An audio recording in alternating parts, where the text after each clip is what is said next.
দেখলে রানী তোমার আমার মেয়ে আমার বলে এসে ঘুম পাড়ানো গান শুনতে শুনতে কেমন ঘুম পাড়ি গেল। আর তুমি তো গরুটার কথা শিখেছ।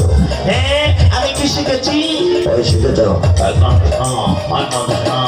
ও স্বামী, আমাদের মহিলাদের মতো যদি সবসময় সন্তানরা কাছে করে থেকে ওই গ্যাঙ্গে গেলে পেটটা হতো না, তোমরা ভেজাল হয়ে যেতে। হ্যাঁ